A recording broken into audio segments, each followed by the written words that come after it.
We're live. What up? Let's get weird. It's your boy Tommy G here with the playoff edition of Stay Cashin show, which has a lot of new stuff for you guys that we're going to be implementing throughout the year of our Lord 2022. We're starting the year with our man, Brian Healy, as you can see on his background, who just cashed an NBA live final appearance on FanDuel. I woke up to it, Healy. I've been lacking sleep of late and made up for it last night for sure. I fell asleep very late, but slept till like 1 o'clock today, which is very odd. I'm usually up by like 10:30, 11 in most situations, unless I go out and get fucked up or I'm hungover. But I feel like based on when you sent the tweet, you probably fell asleep and woke up and saw it. Oh, I mean, I'm always asleep well before the last game's done. I had no idea. I think I fell asleep in mid-second quarter of the West Coast game last night, and I woke up to a little pleasant surprise. Took down a little qualifier here on FanDuel and got a nice trip to New Orleans in March, it looks like. So talk everyone through, for those people that don't know as much about DFS, why this is a big deal, because we know you've won hundreds of thousands of dollars on screenshots and stuff. And I used to get it all the time when you hit the live final. It says like $10,000 plus live final. So it looks like a $10,000 hit with a little cookie. But let them know what that live final consists of. Yeah, so live finals, it's an experience trip. They're pretty neat. This one's going to span across 3 days. They fly you in, they put you up for 3 nights in some nice hotel, and pretty much the whole time you're there, it's free food, open bar, pretty much everywhere you go. You do one night at a New Orleans Pelicans game. You'll play in a contest where they put I think 100 grand total purse up for the participants there to enter a lineup and try to win some cash there. The next night they'll do an experience. Usually they'll bring in some type of artist, singer that will perform like a private concert for the small group.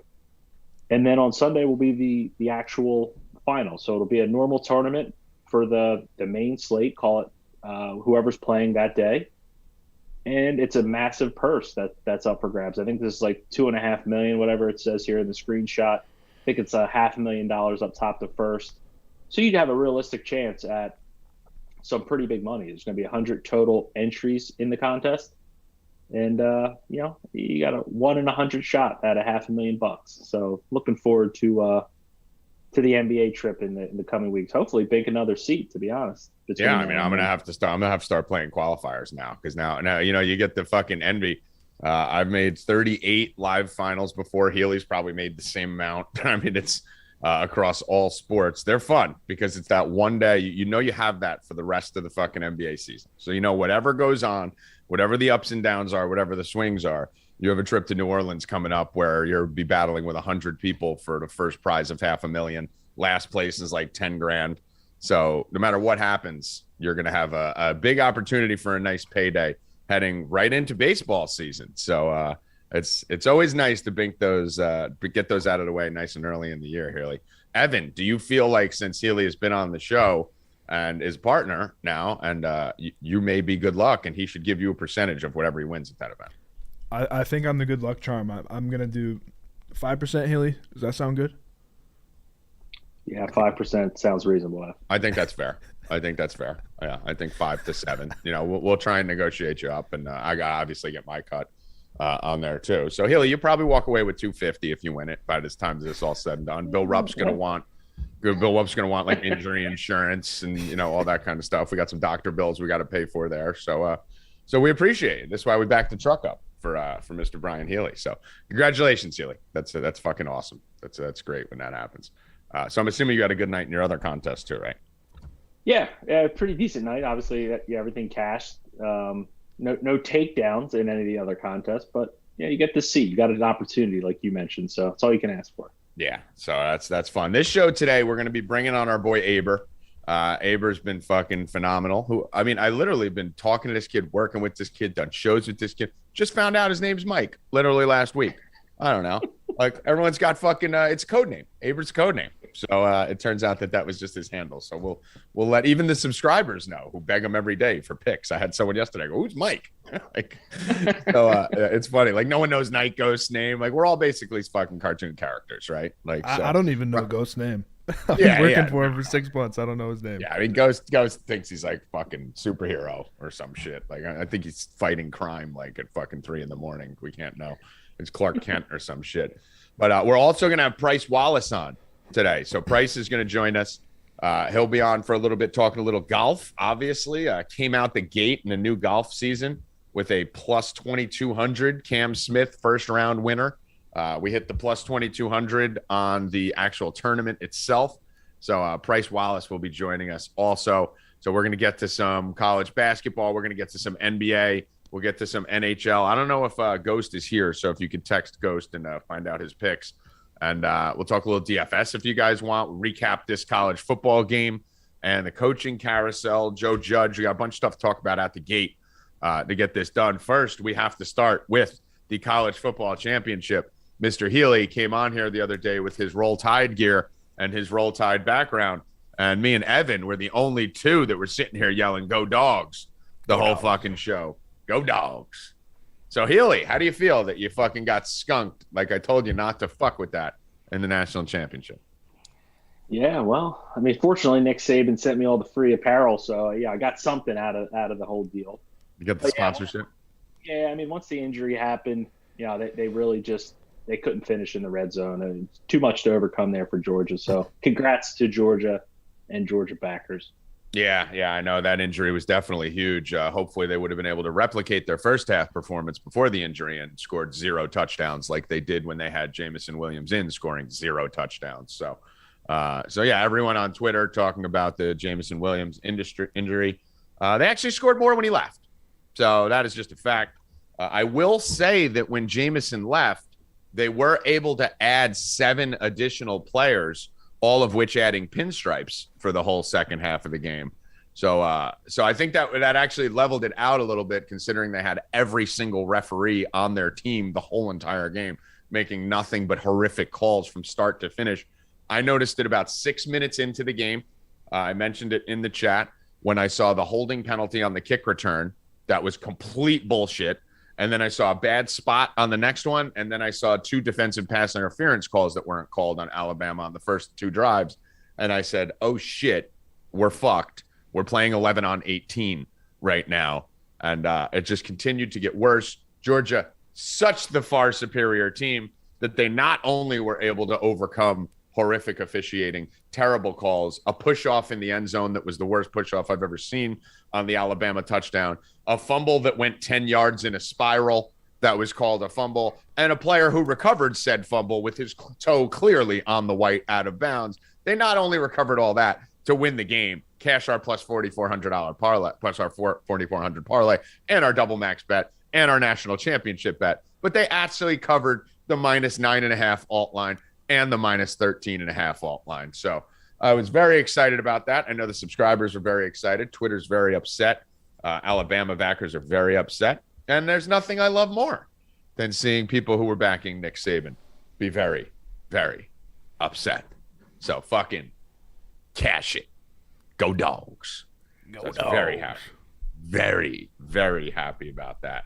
So let's move on to this coaching stuff. We talked about the Brian Flores thing the other day. Okay. And now shit just got interesting, Healy. Evan, you reported right before you sent me a message saying that Joe Judge is out, correct? Joe Judge has been fired, yes. Yes. So yesterday, the Giants, it caught me by surprise yesterday. I basically just got home and everyone's like, Joe Judge got fired. I was like, wait, what? Like, they've been talking about how he wasn't going to get fired. So that's huge for the Giants. The question is, as I told you, I've missed all the updates this morning, so I'm not caught up on anything. Has Brian Flores gone anywhere? Where is he interviewing? And did they fire Joe Judge so that they could bring in Brian Flores, which would be the first smart decision the Giants have made since the pre-Saquon Daniel Jones drafting debacles that have taken place over the last few years? I think if I were a coach, the last place I would want to go is New York right now, the Giants, not the Jets, because they have no draft capital. They have no cap space. What are they going to do with nothing? You have nobody on the team. You have Daniel Jones as your quarterback right now. All you have really is the draft. If I were a coach, I wouldn't want to go there, but I mean, I think Flores would be capable of turning this around if he wanted to. Yeah, I mean, I don't want to go to Giants. I think it's the most undesirable position. I honestly think the Bears are a bad position to go to. I don't think that's a good spot. But what are you hearing here, Haley? What are you thinking? Yeah, I mean the cap piece that E hit on certainly makes sense. They're projected to be, I think, like 16 million over the cap, but they do have a pretty favorable contract on Daniel Jones. He's only got a year left on it. They're going to have 2 top 10 picks this year, so it's not going to be an easy situation to walk into. But it's certainly it's a risk reward spot. If you want to be in the spotlight, you're going to have an opportunity to do something great in a big city. I think you take the risk on it. Again, there's a lot of really shitty spots that are out there. Giants defense isn't bad. Certainly don't mind that. They have some skill players.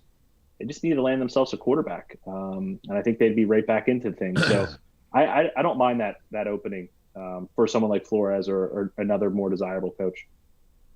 So with the Giants, I think the Giants need to literally burn the house down over there. I think they're in a tough spot. I think Saquon Barkley is, ended up, we always say he'll never draft a running back in the top 2 or 3 picks. Like, it's just fucking retarded. So when they did it, all my Giant fan friends, Uncle Danny, you name it, all of them were like, oh, Saquon Barkley, he's a running back. That's all he is a running back. It doesn't matter if he's the best running back or an average running back. He's a running back. They're a fucking dime a dozen. We watch it in DFS 24 hours a day. The second the starter goes down, the backup's 100% owned. Why? Because it doesn't matter who's fucking getting the ball. Madison is Dalvin Cook. Fucking, Hunt puts up the same numbers as Chubb, who puts up the same numbers as Johnson, who puts up the same numbers as Felton, right? With like a small delta, where there's a little bit of a variance there. But running backs are a dime a dozen. That was terrible. Daniel Jones, no one knew what the fuck they were doing with that. That was terrible. And now you're looking at a wide receiving core. Golladay obviously isn't working out. Shepard is just fucking whatever. He's on and off the field nonstop. And Kadarius Toney, who I think is a stud, I think that was a fantastic draft pick, can't stay on the fucking field. I mean, I don't know if Golladay and Toney combined for a fucking single touchdown all year, right? So it's not a very good offensive spot here for whoever takes over. The defense isn't that great either. It's got some pieces it can be built on, that's for sure. So you can have a little more success there, but you have a terrible owner. You have a rabid fan base. And the one big benefit you probably have is you have a weak division, right? That's always something you look for as a coach. You don't want to be walking into a division with, the Chargers and the Chiefs and all that kind of shit. So you could definitely be could be in a worse spot from that perspective. But I don't know. I think the Giants are beyond saving here on some level. I think they're a good 4 or 5 years away. Because we know for a fact they're going to fuck up one of these 2 draft picks, if not both. Well, they fucked up signing Golladay, the highest free agent wide receiver getting paid in the last offseason, and he had 0 touchdowns. Yeah. Yeah, I mean, so Williams said the Giants are a dumpster fire. Chubb and Henry, then the rest of the running backs in the league. Yeah, you're right. I mean, Chubb and Henry, definitely Jonathan Taylor. There's a few that you could put in that group, but even look at them. Deontay Foreman has been a monster since Henry left. I mean, you lost the best running back in football, and Deontay Foreman was rushing for 100 yards a game. Nick Chubb, I just went through the whole list of all the guys behind Nick Chubb that were producing, maybe not at Nick Chubb's level, but producing at a, 40% owned DFS rate level if they were the only back in town in that system. So, yeah, never draft a running back in the first round, ever. It's just pointless. If you want to do what the Steelers did and go take Najee at fucking 24 overall, 25 overall, I'm okay with that. If you want, once you get outside that top 20, you could start looking into running backs and stuff like that. But yeah, you never want to draft a running back that high up. So I hope the Giants fail. I hope the Giants don't get Joe Judge Flores, because I love Flores and I hate the Giants. But where do you think would be the best landing spot? To be honest, I think the best available is going to be the Vikings. Is probably the best vacancy in my opinion. You only got a year left with Cousins, who is a serviceable quarterback, but then you have Dalvin and Jefferson, just 2 young studs that you have there as well. And then you'll be returning Irv Smith at tight end, another good young prospect. So I think that's the best vacancy. Okay. E, what do you think? I'd say the Broncos. I feel like they're a young team, and they got to draft a better quarterback. I don't think Teddy or Big Cock Lock are going to do anything for him, but he could turn that team, not that they're bad right now, but he could turn them around, I guess, and make them a really good playoff team.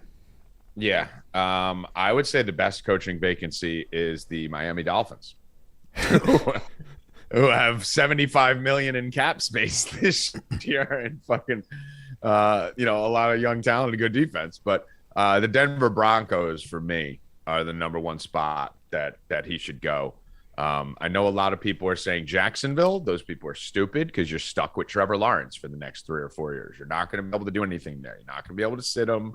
You're not going to be able to move away from him. He's a gas can. He's terrible. I've been telling you this since Clemson. Keep in mind, the only fucking person, the only one, no one else but this guy has been telling you since Clemson that this dude is going to be trash in the pros. Everyone else is kind of coming around now, but I've been telling you since the national championship he's going to be trash. I also told you Justin Fields is going to be fucking trash. I'm telling you Bryce Young is going to be fucking trash. These quarterbacks that play in college with superstar NFL wide receivers, you cannot gauge them properly. An Alabama quarterback, a Clemson quarterback, an Ohio State quarterback, they rarely come out and dominate and become superstar professional quarterbacks because they're playing with a superior line. They're playing with superior running backs. I mean, you've seen the Alabama train of running backs that fucking just rolls through. And, Najee leaves, Robinson's the best in there. Robinson will leave, the next guy will be the best. You're looking at the wide receivers that leave. I mean, you got Devontae Smith and Jalen Waddle on the outsides. They both go to the pros. And then you have Mechie and Jameson Williams on the side. They're playing with NFL players who are NFL ready right now, and an NFL line, and an NFL defense, and an NFL coach. So they end up looking very good, but these kids suck. I want the kids like Zach Wilson, who made tremendous strides at the end of the year, playing with nobody out there in BYU. You look at the Josh Allens and a lot of these quarterbacks who played at these schools no one's ever even watched on TV because they're more ready to move up to a higher league. When you go from Alabama to Jacksonville or Clemson to Jacksonville, you're actually going from the best situation you could be in to the worst. And that's when you see who they really are. So I don't think Jacksonville's a good job. I don't think the Bears are a good job. I think Denver's the job. Denver's basically in a situation where they're going to let you go in and take any quarterback you want, right? You're not going to have any issue as a coach to go in there and say, we want this quarterback. Let's get Russell Wilson. Maybe Aaron Rodgers is fucking available at the end of the year. We still don't know what's going on there. They have fucking Sutton. They have Judy. They have Melvin Gordon. They have fucking Williams. They have a great offensive young core of talent. They have Noah Fant. They got a good offensive squad, a good defense. Obviously, they shouldn't have got rid of Von Miller, but they did. But that team's ready to go, and they got $50 million in cap space. They're going to be drafting 7th overall. This is the spot. Denver is the spot. And that is a lucrative spot for Russ Wilson, Aaron Rodgers, and one of those veteran quarterbacks to get to. You could be in a situation, if you're Brian Flores, and if you can get to Denver, you can win a Super Bowl first year. You literally can. If you can go land a Russ or a Rodgers or one of those big quarterbacks that may go to Denver, you're Super Bowl ready day one. And then you can stick it right in Miami's ass. So I do like that as the best spot. I do agree with you guys, though. Both good answers. Healy, definitely Miami. Definitely Minnesota, definitely a good answer. Only about 14 million in cap space. That would be a little bit uneasy, but they have so much talent on the offensive end already. Yeah. I mean, Denver, don't get me wrong. It's a great situation. The biggest concern there is you're with Mahomes and you're with Herbert. Mm-hmm. So not fun. Yeah. Can you get out? Maybe. You got to play 4 games against 2 of the best quarterbacks in the league every year. So, well, I mean, the nice thing is when you play the Chargers, they're going to coach their way out of at least one of those 2 games, right? So you're going to get at least one win there from that perspective. And the other argument could be that every team, has to eventually go through KC. The playoffs have been extended. I don't know if this playoff extension is going to stay going forward. It looks like it is, right, Haley? Yes. Yeah. So, I mean, that helps a little bit, having the additional, 7 teams making it rather than the normal 6 gives another wild card opportunity. So, yeah, I mean, it's going to be interesting to see where this goes. What else do we got here? What else do we got on the docket here, Evan, before we get to some picks and some plays as I charge my laptop so I don't die on it? Yeah, I mean, if we're going to go a little off course, Kodak Black was spotted last night at a Florida Panthers game. Allegedly, the first video, people thought they were fucking. He was fucking somebody, but he ended up just grinding on someone he brought. I'll play the video right now. Oh, I can't see it, right? Yeah, you'll just wait. He's right next to like the GM or whoever that is, the guys in suits. Is this a bad time to ask who the fuck is Kodak Black? You don't know who Kodak Black is? He's a rapper who just spent a few years in prison. I mean, that's what I figure. Oh, dude, you know who that is? That dude fucking lived in my building. Is that the guy? No. Hold on. He's from Florida. Hold on. Who's the other? No. It's not him. Who's the other rapper who went to jail for a couple years? Bobby Shmurda? Bobby Shmurda. No way. Yeah, his boys lived in my building. Used to be in there all the time. What? Yeah, my old building. Yeah, it was fucking crazy. I just saw a crew of like fucking gold chain wearing black guys walking through, pretty angry, right? And you know where I used to live in Hackensack, it was like 70% black, so I was like the minority over there. And this was a year or two ago. And I remember walking through, and I'm always like, yo, what's up? And they were just like, I was like, okay. Guess you're not that friendly. And then I found out that they were friends with some rapper who fucking went to jail and just got out. Yep. But NHL. Did the video play? I missed it. Yeah, I played. I can send it to you. But the NHL had posted a picture saying, "Oh, hi, Kodak Black," and they obviously deleted it after they saw what he did in this game. You're muted. You got to text this to me. Healy, did you see the video just now? I did. What did it describe it to me? Like walk me through it. I mean, the girl was essentially on all fours doing a little twerk. Looked like a scene from The Club. Yeah. At the hockey game. Yeah. Essentially what it was. In a booth. In a booth? Booths. Yep. I'll send it to you. I'm coming out of the booth. A normal like Thursday night for Tommy G, probably. I mean, hey, yeah. Yeah, so I've heard of Kodak Black. I have no idea. Couldn't name a song. Figured he was a rapper with a stupid name like that. So that's exciting. So someone's getting fucked at a hockey game. Let's see if the chat has anything thinking about it. All right, so that's it on the topical news there, Healy. Anything else you wanted to talk about going on in the world of sports today? No, I think we're good. We'll continue on. All right, cool. So let's bring on, who do you want to bring on? Price first? Yeah, let's bring Price on. All right, cool. So let's bring on Price. Our boy Price Wallace will be joining us as I watch this Kodak Black thing. Let's see. God damn, boy. That's just one angle, too. I mean, what, did they move off it? He's like, they pointed to the other suite that has like the GM and all like the important people right next to him. Who fucks like that? They're not fucking. They're just grinding. I mean, is he like 100? He's like holding himself out like Bill Rupp with a bad knee. Oh, a better angle right below it. Did you see that? Yeah. I showed them both. I mean, is he in like a K-hole and like falling down? He's like fucking like a limp body just grinding like a dog. That's his thing. I mean, good for him. Big fan of Kodak Black. I didn't think you'd be a very big hockey fan, but here we are. Obviously, he's not. He decided to start fucking instead of watching the game.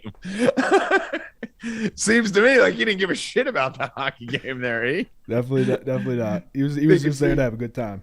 Yeah, I mean, it doesn't look like a hockey fan at all. Price, have you seen this? Have you seen Kodak Black just doggy style dicking down this girl in a suite? Yes, I got to see it when Evan posted it. He seems like a geriatric man who doesn't know what he's doing. Yeah, he seems like, dude, I mean, he definitely fucks missionary when he's not in a suite. What a fucking weirdo. So Price Wallace, what up, motherfucker? What's going on, guys? How are y'all? Doing good. Ready for some more fucking golf? Coming out the gate, fucking first tournament in the season. And plus 2,200, first round, Cam Smith. And then obviously we were on Cam Smith together without even knowing the synchronicity and singularity. When I did my little research, and then I immediately ran over to the DFS side and saw he was your first guy listed to win the tournament. Nice little fucking start there, brother. Thank you. And we had what? Jerry won like fucking what? $160,000. Yeah, he would have won over 200, but Berger missed a 5-foot putt on 18. Yeah. Oh my God, that was. I mean, that's what a day. What a day to start. What a day to start the golf season. And I love golf. Healy, I know you like it too. Golf is fun. If you guys aren't doing DFS for golf, or betting for golf, you're missing out. It's especially if you're a smaller player, because it's very simple.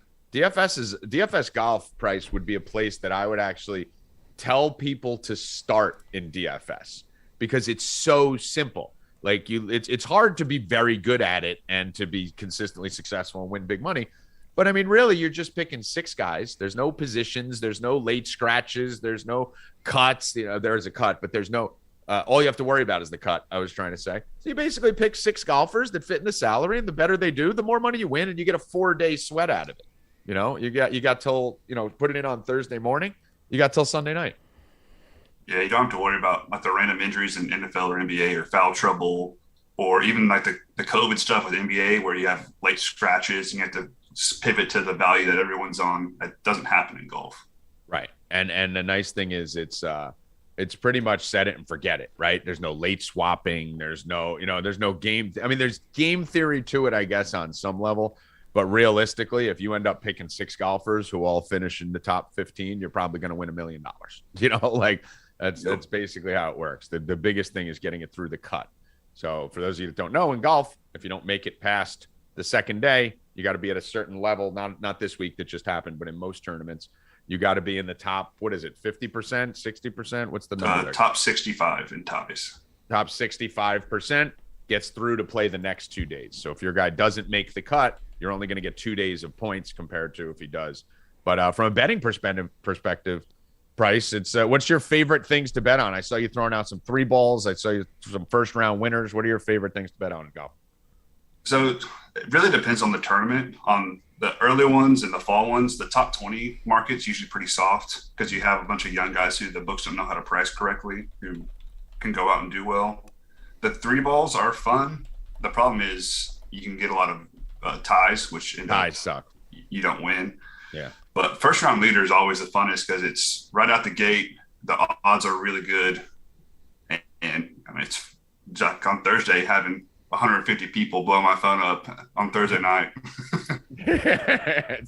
My wife is going to be like, what the hell's going on? The first round winner is usually juiced up higher too. So if you got a guy to win, let's say a Dustin Johnson or someone to win the tournament at plus, 1,700, he may be plus 4,000 to win the first round because it's a little more random too. Over the course of 4 days, he's going to find his way towards the top in certain tournaments. But the first day, you're getting huge payouts on those first rounds. So give us a little overview of this course right now for this week. What are you looking at? I know last week it was a little bit of wider fairways, right? Which is going to allow people, as long as you had a good iron game and a good putting game and a little bit of a driver behind you. That's part of the reason why Cam Smith was popping off all the boards. As long as you know you're going to stay in the fairway, you want the guys who are great at chipping and putting. So what about this week? What are we looking for this week? So this one's a little bit different. It's a lot narrower fairways. So you want guys who put themselves in good position off the tee and are good from 175 to 125 range. So a lot of wedges and putters.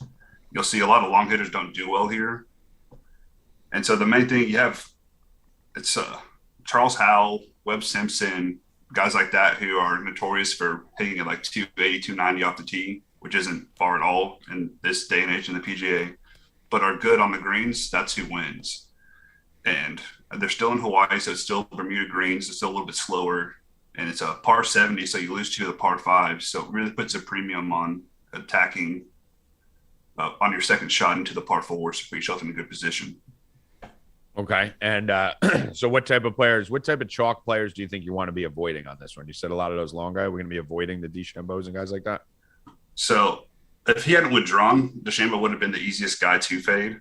But unfortunately, he decided to pull withdraw out. Yeah. I think Cam Smith's probably easy fade just because he's the most expensive in DFS. But then you have guys like there's really not too many bombers in the. What about Corey Connors? Do we like him? Yes. So Corey Connors is one of those guys he's amazing at everything but putting. Uh-huh. He has finished, I think, 12th his last time out here. He's gotten better all 3 years he's played. I build a model every week based on their previous stats for the last 24 and 36 rounds, and he's 10th overall for me. Okay. He's one of the guys so they priced 3 people with Gooch, Connors, and Answer all together, who you have to basically pick 2 of.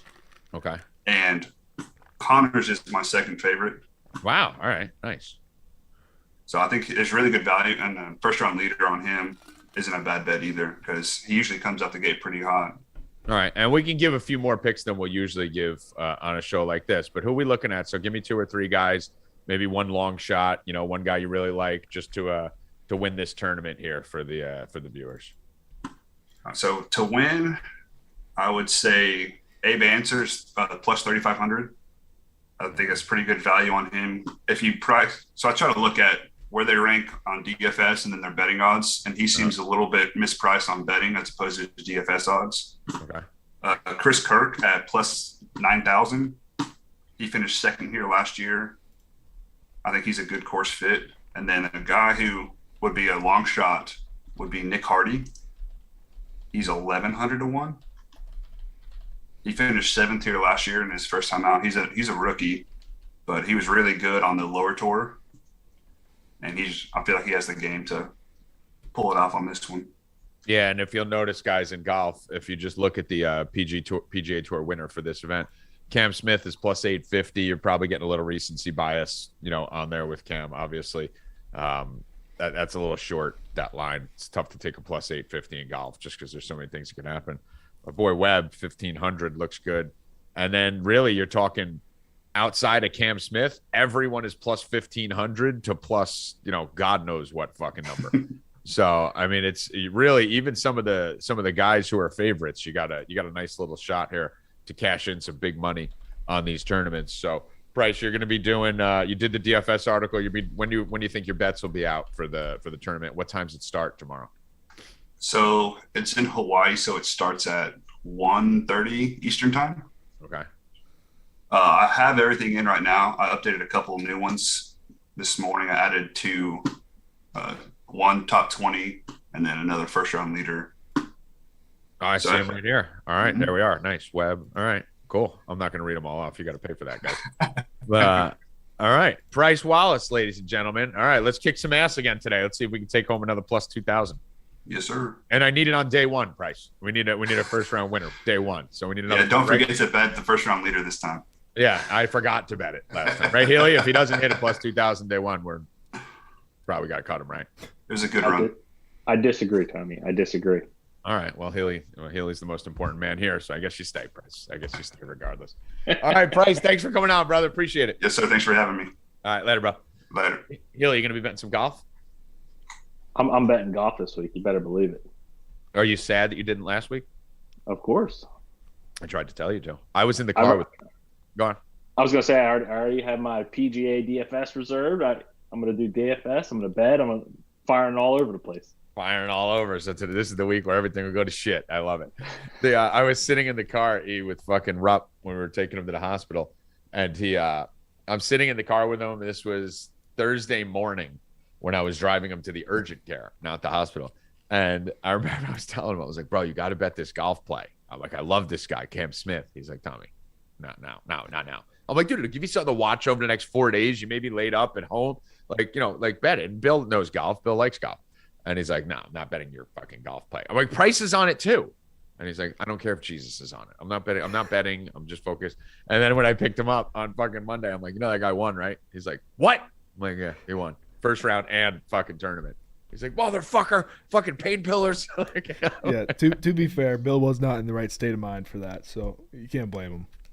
Yeah, exactly. So excited about that. Golf's coming. All right, let's get to the hardwood here. Let's bring in our boy Aber. Aber has been phenomenal with us on the prop side, on the DFS side. The subs are obsessed with him. He's getting fucking hammered nonstop. He's getting tagged more than me and you, I think, Healy. Yeah, certainly me. I think everyone's going to Aber now. He's the guy. Yeah, well, not with that background anymore. Well, yeah, what are you going to do? If this guy, he might be like our other Mike and not be able to figure out like how to come on a show like this. He might come in sideways. What's in a name? He's here, but his video is off. Okay. Well, we're gonna have to turn that on. Let's see if Aber can get that going. So use the Bryce Wallace with the smooth first entry. Aber! No audio. Can you hear us, Michael? It's the name, Mike. Can you hear What's us? going on? Yeah, I can hear you. Sorry, I had to answer a question before I joined in. What's going on? See, this guy is fucking talking to the fucking subs instead of doing the show here, Haley. How much more dedicated can you be? I am literally live from the Rape Fan, as they call it in chat. So Rape Fan. You get a first-hand look tonight. Do you have Nikos back there? I might. There's, that's where I keep everybody. That's where I keep everybody. I don't have a cool backdrop. Yeah, we'll get you a green screen for the Rape Fan. And by the way, Evan, I've noticed you have 2 pictures oddly positioned now. You're adding a picture every show. Is this your first time putting pictures on a wall or no? It really is, but it's funny because I got this poster last week, and then this one it's what came with the frame. It literally says like 24 by 36 on the top of it.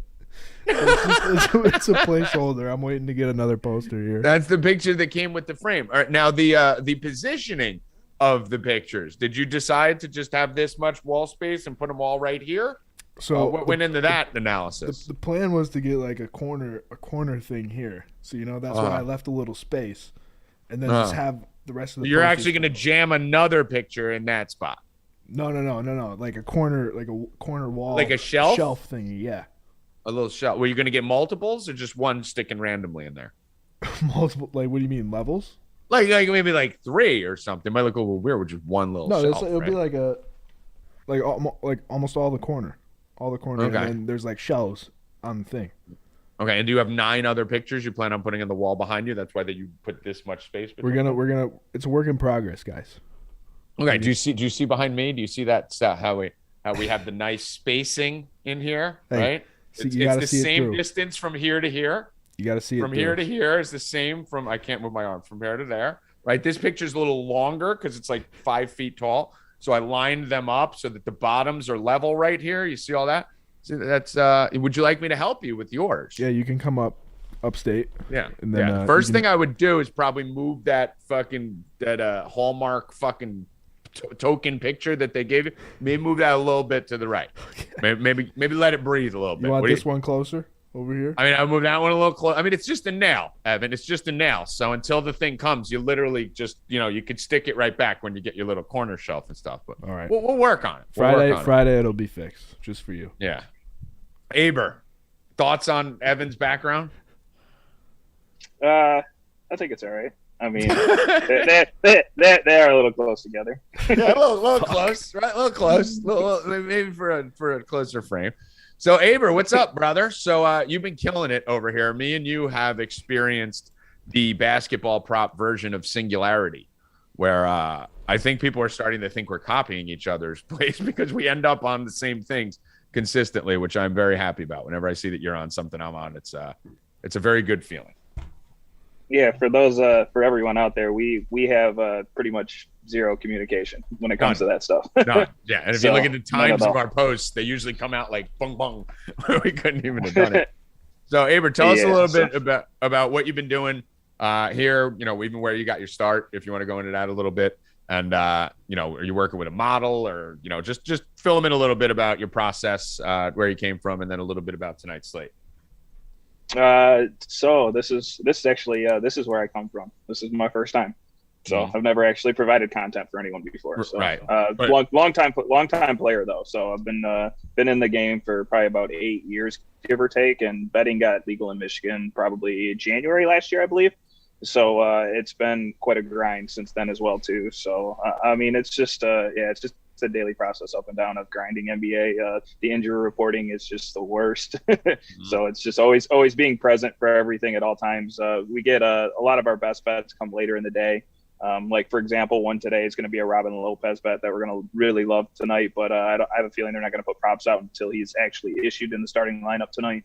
So we're going to obviously have to wait for that one. But yeah, I mean, it's fun, man. I like the people here. The subs are great. I couldn't ask for a better community. I don't have to put on a fake face here. I can be myself, enjoy everything. And it's a great place, man. I couldn't imagine being anywhere else, to be honest with you. I'd probably get fired, to be honest.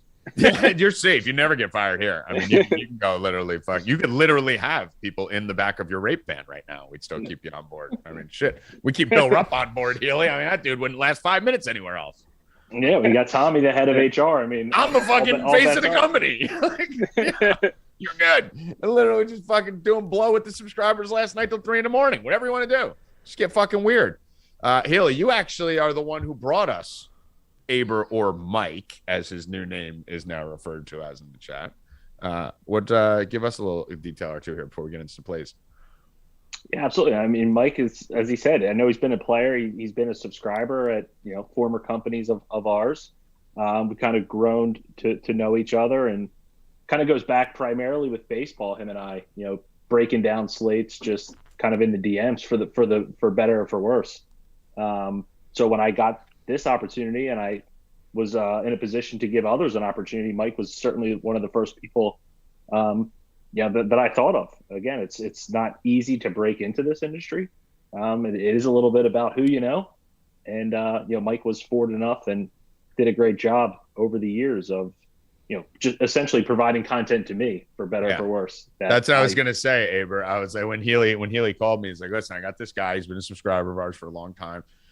He's phenomenal with analytics, phenomenal with baseball and basketball. I've been talking with him. I talk to him all the time and go over lineups. I want to bring him on board. Are you cool with it?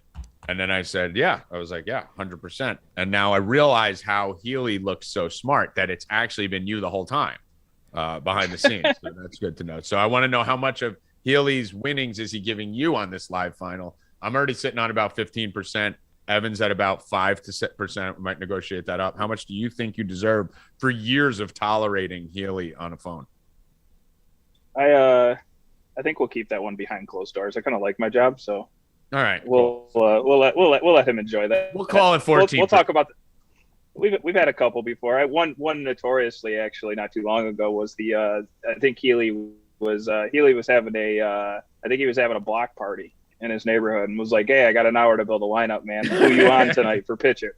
I'm like, we're playing Jose Suarez. And then he texts me like 4 hours later and won $100,000 on Jose Suarez smashing at 1% ownership. I was like, well, there we go. Moving on. those are the best fucking days. I do that with Healy half the time in baseball, and he'll be like, Healy, give me a pitcher, give me a third baseman. Like, I'm at a fucking party.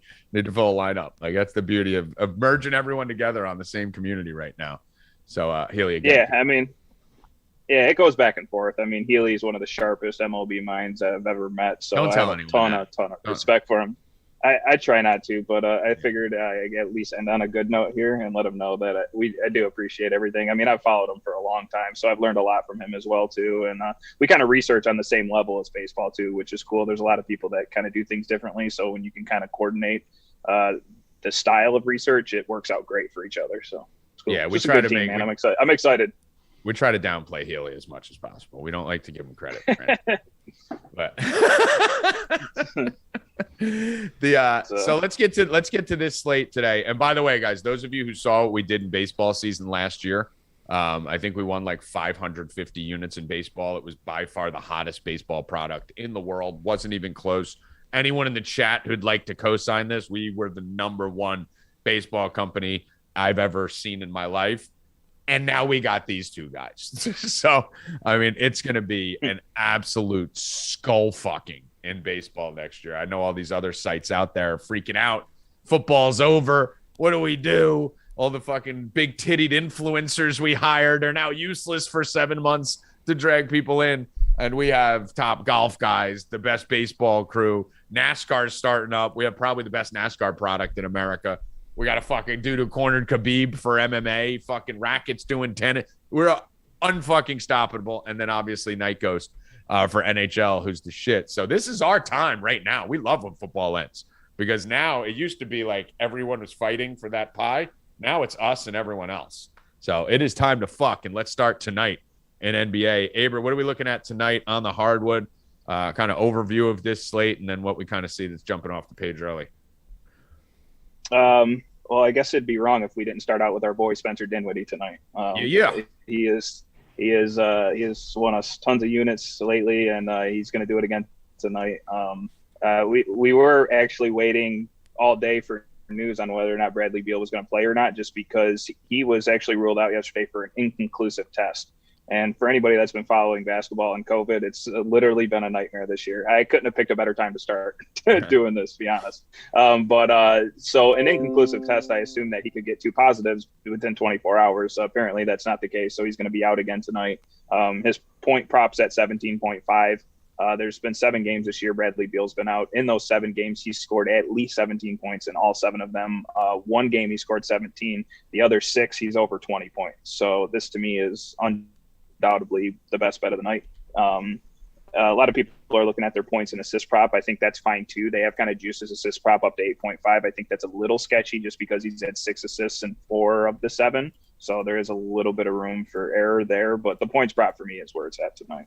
Okay, so let me just slow that down for Evan here. Ev, I'm gonna put it on there. Oh, dude, you're on my other fucker. I'm looking at the fucking Google Doc here. You got it in the Google Doc. I'm the only one that's not. You're on the same other play as me too, you asshole. Fucking dude, it's so weird. We're on the same fucking. I'm gonna let you give it. Go, give it. Give your other prop. So we're also going to Joel Embiid over. It was 30.5 this morning. It's up to 31.5, but 31.5 at plus 100 now on DraftKings. It's pretty good odds. We got he's faced Charlotte in 2 games this year. He's got 32 and 43 points in both those games. A little background on it is we've been kind of targeting Charlotte with bigs all year. They are giving up the 2nd most points per game to the actual points per game to opposing centers. And for anybody that doesn't know, Joel Embiid's legitimately got the best post up in the game.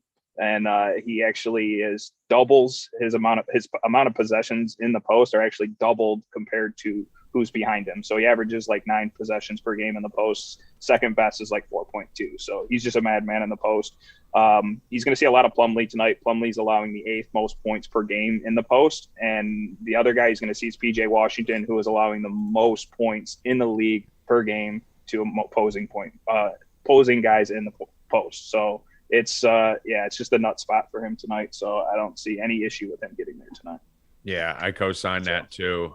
Charlotte Hornets were the thing that kicked off my fucking system. Jokic versus the Hornets. Today he had 20 rebounds. We had the plus 1,000, plus 500. Been targeting them ever since. So, yeah, I mean, we love – the nice thing about targeting the Hornets, Sealy, as Aber just mentioned, is, one, they're a fast-paced – they're a pace-up team. They're a three-point shooting team, right? So they get hot and cold. So if you get down big against the Hornets, you can always come back. And if you get up big against the Hornets, they can always come back, right? So it's less worry about the blowouts. They're a pretty good team. They're good enough, right, where you don't have to overly get concerned about the blowout. But they're just a sieve. They're just an absolute sieve to especially versatile big men who could step outside the block a little bit and get some shots up with Plumlee there. So we love those Hornet games, folks. Show. Haley, what are you looking at today? So first one for me, I'm going to go to the late night window. I'm going to take De'Aaron Fox facing off with the Lakers over 21.5 points. Kind of a spot. Mike and I actually discussed this, I think, last week or whenever this team last played each other about 5 games ago. When the Lakers were playing LeBron at the 5, they had essentially no shot blocker, no rim protection, and De'Aaron Fox kind of makes his living in that mid-range and getting to the rim. So this sets up as a really good spot for Fox to score the basketball against the Lakers. Again, they're going to rotate Dwight in there just a bit at center. But LeBron's going to see at least half the game at the 5. So sets up a really good spot for De'Aaron Fox against a Lakers team on the road who very infrequently blow teams out. So we should get full run here for Fox. So I like the number over 21.5. I do like that too. Another big spot to target with a lot of success is those guards versus the Lakers. Just a great spot to really attack there. I'm going to go against the Knicks here, and I'm going to go a little bit off the grid. Not off the grid as far as the player, just the type of stat here. So I'm going to go Luka Doncic. I'm going to go 3+ three-pointers made minus 122. I like Luka's threes today. I've been targeting that versus the Knicks. They're just not very good at guarding the perimeter there. I think Luka gets off with 3 threes. I have a few other plays on this game and the other games that I definitely like for tonight. But I'm going to go Doncic. Let me write this in the article there for you, Evan. Yep. It's going to be Doncic 3+ threes on the Mavs. So I think he gets there. What about the overall view of the slate here from a DFS perspective, Aber? Is there anything you're seeing that I don't know if you've gone fully deep into the DFS side of it, but there's anything that jumping off the page there from a DFS perspective? Not. I have not completed my lineup yet. It's been a busy morning. For those of you that can obviously see, I work a day job as well too. So, but it looks like there's going to be a lot of value in the front court tonight. So we should be able to fit whatever studs we want tonight. Like I said, with the value of Robin Lopez and Dinwiddie's going to be a lock tonight. Another prop that I was probably going to guess that you were on is going to be Okongwu. Over points and rebounds tonight. It's going to be a good one too. He's going to be a great DFS play as well tonight too. So yeah, we should. And he, like I said, these guys are all cheap. So we should. It's going to be a nice stars and scrub night tonight. Probably going to get a little chalky, but we'll find a way to get a little different tonight. So yeah, I think I don't know how chalky. I'm assuming Healy Luka's probably going to be chalky tonight, even at his price. I don't think Luka will be too chalky tonight. Really? Okay. I mean, he hasn't. I mean, he just hasn't really put up any big box scores recently, and really this year has just been down across the board. So, I think folks will likely look elsewhere. I think LeBron will obviously get a lion's share of the pay up ownership over Luka, but that's potential contrarian spot we can look to tonight. And all right, good. And that means I have to play DFS tonight because this is. I just feel like the type of player that he is. You know, that type of swag and that type of player, especially the that kind of versatile big who could step outside and shoot the three in Madison Square Garden. I feel like this is a breakout spot for Luka. I think we're possibly going to be. I mean, the guy hasn't touched 30 points, I don't think, since fucking November, right? So I think this is a 30-point game coming for Luka at what I was hoping would be low ownership. So this may be the slate where I need to jump back in, try and hit a Q. Yeah, I mean, to piggyback on you too, the 3-pointers versus the Knicks too. I talk about this like every stream we're on with the Knicks, though. The Knicks are allowing the most wide open 3-pointers in the league too. It's amazing. So that's part of how terrible they are defending the perimeter. Is they're literally giving people uncontested threes all night long. It's unbelievable, and it's one of those situations where I was watching the Knicks games early on, like, what the fuck, dude? These guys are fucking wide open. And then I made the statement in the chat. I was like, dude, the Knicks just give up a ton of threes. They're like, you're copying Aber. I'm like, I didn't even listen to the NBA show for the last week. 3 weeks ago. But yeah, I mean, they do. They're just fucking wide open, Aber. There's guys just standing with no one near them fucking shooting threes. I took Walker last night again, you know, for the threes, and he didn't get there on it. I mean, at one point, the score was like Knicks 8, Lonnie Walker 6. So, you know, I thought he was going to just fucking breeze through. But, I mean, they were still there. That's all you could look at. It doesn't matter whether it comes through or not or whether it hits or not. It's was the opportunity there? Was the volume there? Did you make the right decision? And that's the process part of this that I think some people struggle with, especially in DFS, that a lot of times you are going to make the right play or the right call, and it's just not going to work out. You don't need to go crying and screaming about CLV or variance all over fucking Twitter like a fucking idiot. Just know that, all right, I made the right move. I don't need to change my process. It's when you're taking plays and guys aren't coming anywhere near the volume that you were expecting that you need to kind of reassess your process, right? Yeah, I totally agree with that. I was actually talking about that the other day in chat is that even like 2020 is obviously so much better in hindsight. You can say, oh, I made the wrong play, but that's not always true. Like sometimes fading a bad player at 60% ownership is always going to be the correct play. But if the guy goes off, it doesn't necessarily mean you were wrong. The process was definitely correct. So. Right. That's it. Well, Aber, thanks for coming on, brother. I'm sure you're going to have a bunch more plays coming in throughout the night. Go find those missing children and get them home safely in that van. Absolutely. You want any candy, though, before I leave? Heal him. No candy. Some free candy. Free candy van there. All right, Abe. Appreciate you, bro. See you in the chat room. All right. See you. Later, all right. Healy, anything else on the NBA front that you wanted to touch on and throw in? Yeah, I throw just one more play out there. Another one I'm looking at. I like Kyle Lowry tonight, over 25.5 points and assists.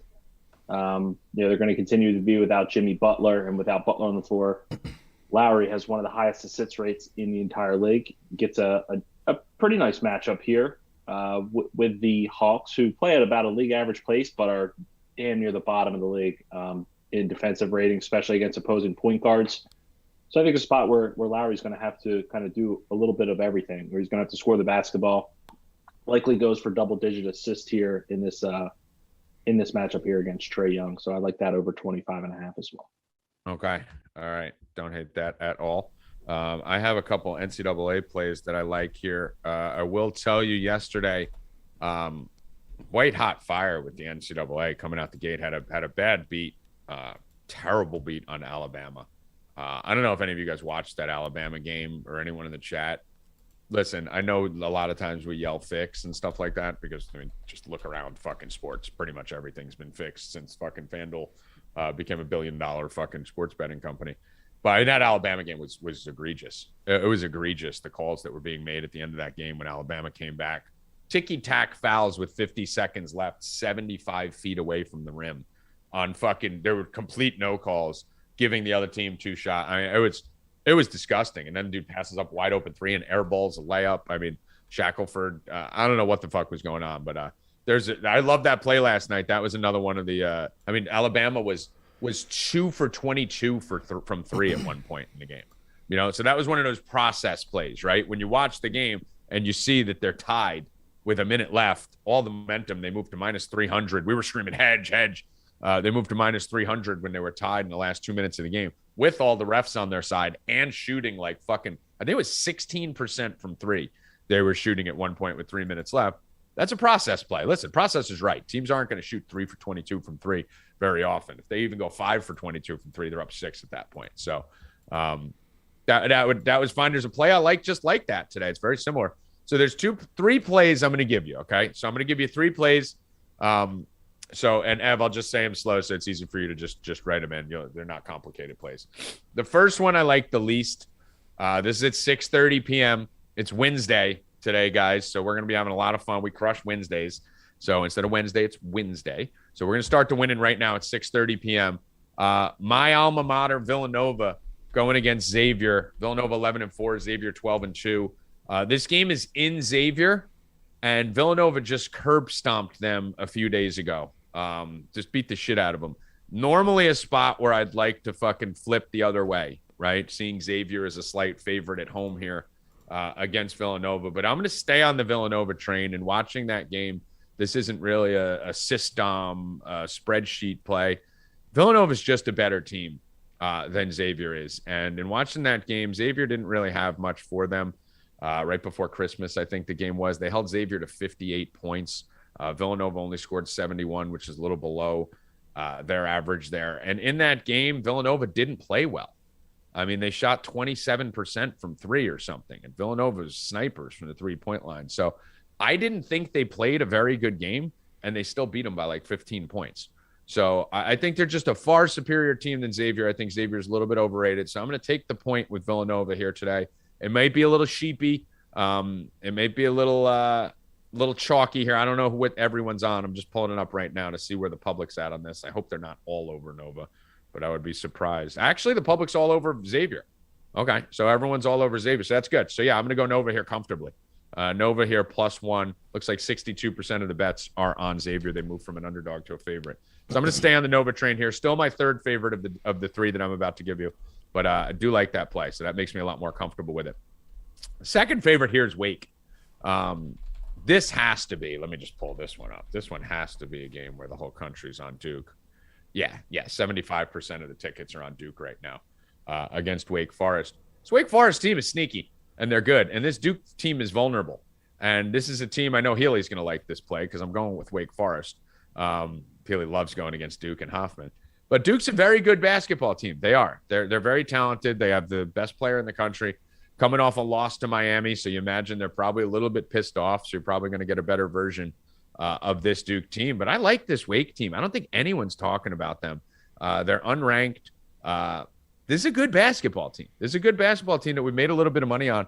Obviously, they had a tough loss at Miami, nail biter at Louisville. But outside of that, they whipped the shit out of FSU. Nice win versus Syracuse. They're going to be jacked up. This is anytime Duke comes to your gymnasium coming off winter break, this place is going to be rocking over there in Wake. So I think Wake plus the 6 is a good bet. I think Wake on the money line isn't a bad bet either here. So I'm going to do, Evan, I'm going to do Wake Forest +6, and then I'm going to do Wake Forest +205 small on the money line.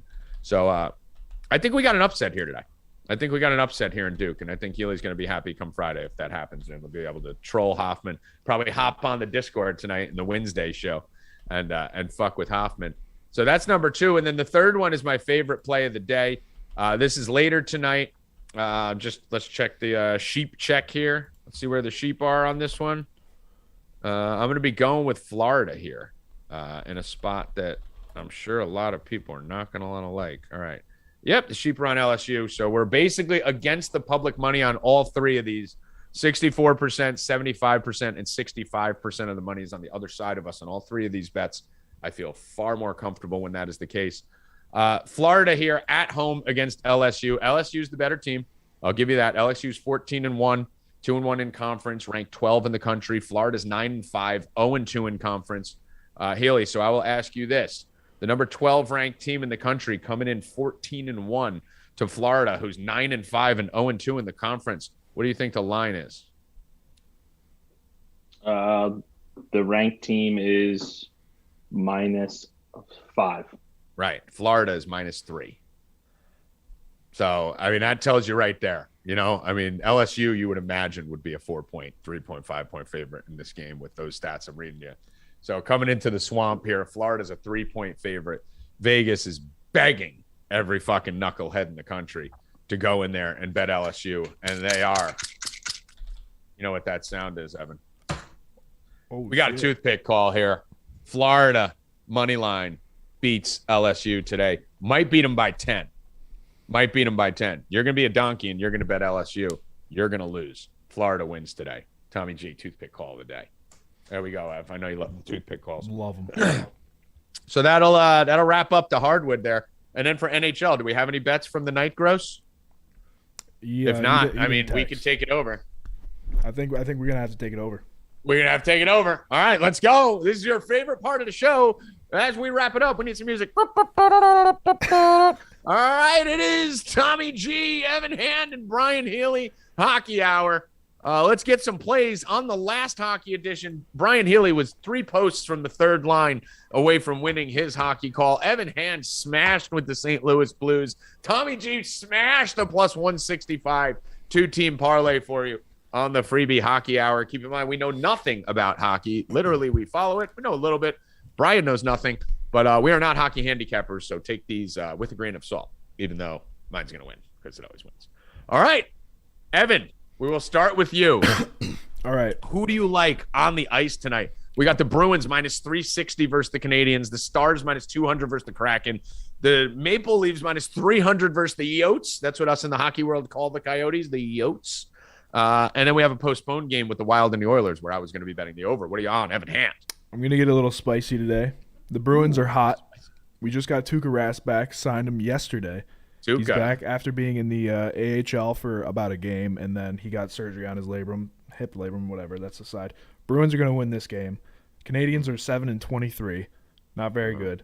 Bruins are 19-11. I think they lock this one down, and then I'm going to parlay that with. I was going to say it's a lot of juice there, laying a 360, laying that type of wood. E, are you going to parlay it with anything? Parlay it with the Maple Leafs money line. They've been scoring a shit ton lately, and the Coyotes, the Yotes, as we say.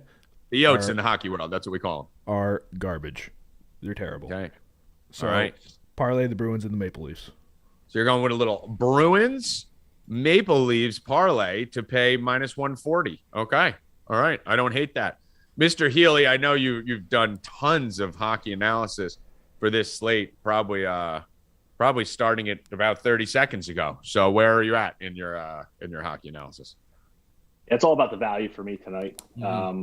Essentially, I'm going to go to the Seattle Kraken. I know this team is not a very good hockey team, but the Dallas Stars, they haven't posted a shutout, I don't think, all year. I mean, going back to November, haven't shut a single team out. Wow. So I'm looking at goal scorers. I'm looking for goal scoring props tonight. I like Jared McCann. I like Jordan Jordan Eberle. Both of them sitting at +200 to score. I'm going to take both of them at +200, plus money. Both of them for 2 units apiece. Realistically, the Kraken probably scored 3 goals this game. I think there's a good chance these guys leading the Kraken in goals, kind of tally another one to their season total tonight. Wow. Haley, bringing the fire, coming with hockey player props. I better give you a player prop too then. So I was going to look to attack the Yotes. There's some people there that I like. I like Matthews. Guy I used to play in DFS. Faux show.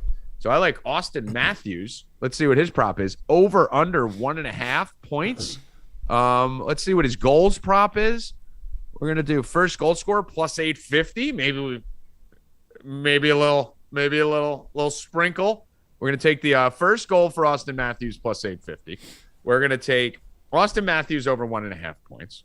And then I'm gonna try and find Austin Matthews goals here. Let me just do my Command F feature. Austin Matthews to score a goal over a half minus 112. So I'm going all in Austin Matthews today versus the Yotes. That would be my hockey play of the day.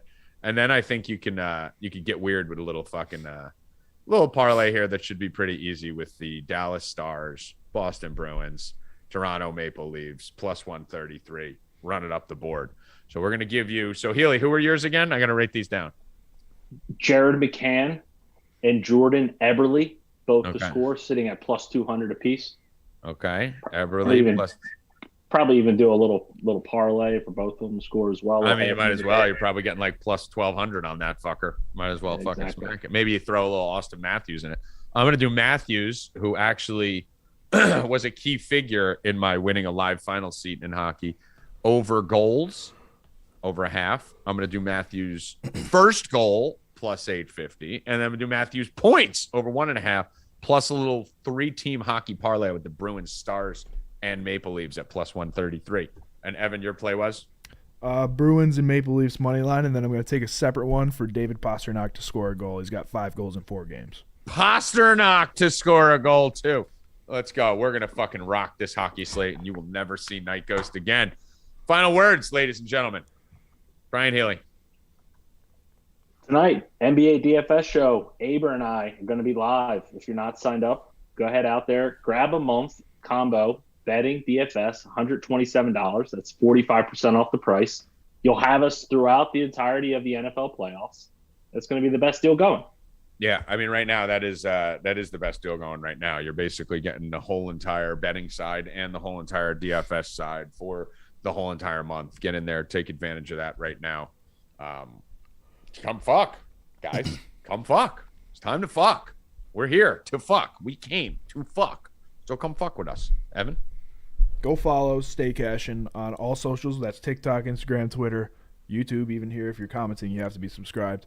And also leave a review on Apple Podcasts and Spotify. And that's it. All right. Get that. Follow at Stay Cashin Show all over the place. The giveaways are starting in a couple weeks. We're going to be doing some fun giveaways on those sites. So at Stay Cashin. And get over to 4deepbets.com. Number 4deepbets.com. I don't know I don't know how a single person in here isn't signed up already. You see the fucking knowledge and the fire that we drop on you guys consistently. This show's 3 days a week. We're fucking for 7. You're missing everything. You missed Cam Smith. We didn't give you that here last week. You're missing all the fucking fire. Get the fuck over there. 4deepbets.com. Good luck. Stay cashing, motherfuckers. Let's go!